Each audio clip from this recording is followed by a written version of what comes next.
پدر جان، عبادت به ما چی می دهد؟ به نام خداوند بخشنده و مهربان. پسر جانم، اول این که عبادت ما را به الله نزدیک می کند.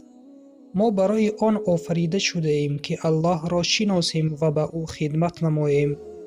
خدمت ما این عبادت ما به الله تعالی است. با واسطه عبادت ما به الله نزدیک می شویم. بدون میانه رو ما از او تعالی کمک می پرسیم. به زیر سایه مهربانی او تعالی پناه می بریم.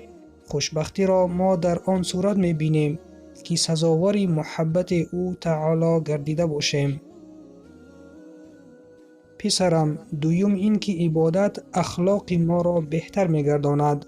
به وسیله عبادت ما نیکو کردار انسان‌هایی به جمعیت فایده آور و صاحب اخلاق نیک می گردیم. دلهای ما از احساسات و افکار بد رها می گردد. عبادت ما را هم از ظاهر و هم از باطن تازه و پاک نموده اخلاق ما را بهتر می گرداند. پسرم، سیوم این که عبادت اعتقاد ما را قوی می گرداند. نگاهداری و قوی گردانی ایمان تنها در صورت برپا نمودن عبادت امکان پذیر می باشد.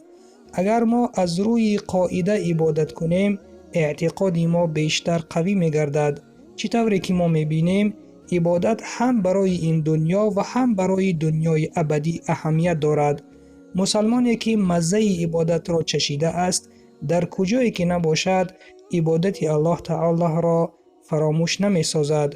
پیامبر خدا صلی الله علیه و سلم در این بابت بهترین نمونه می باشند. عبادت را خیلی دوست می داشتند و همیشه مسلمانان را دعوت می نمودند که عبادت را با سعی و کوشش و با دقت به انجام رسانند.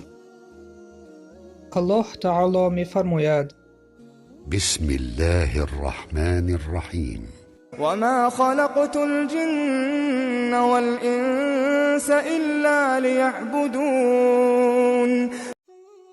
یعنی من آدمی و جنها را تنها برای آن آفریده ام که به من عبادت کنند. سوره زاریات آیت 56.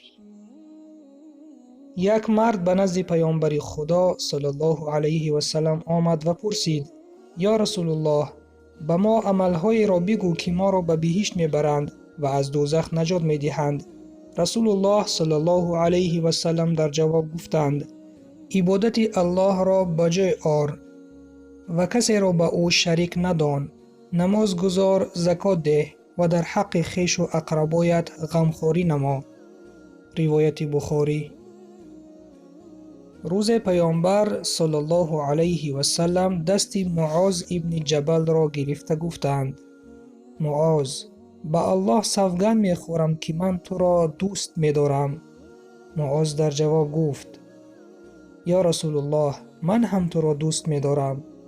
پیامبر اکرم صلی الله علیه و سلم دوام دادند: معاذ، به تو مصلحت می‌دهم که پس از هر یک نماز البته این دعا را بخوان: اللهم اعنی علی ذکرک و شکرک و حسن عبادتک. یعنی یا الله، من به من کمک کن که تو را ذکر کنم، برای نعمتهایت شکرگزاری نمایم و تو را عبادتی سزاوار کنم. روایت ابو داود. بله پسر جانم، خلاصه این که عبادت ما را به الله نزدیک می کند. عبادت اخلاق ما را بهتر می گرداند. عبادت اعتقاد ما را قوی می گرداند. فایده عبادت ها تنها برای ماست، نه برای الله. خداوند ذات پاک است و هیچ احتیاج به عبادت های ما ندارد. و سلام بر آن شخصانی که راه هدایت را پیشه گرفتند.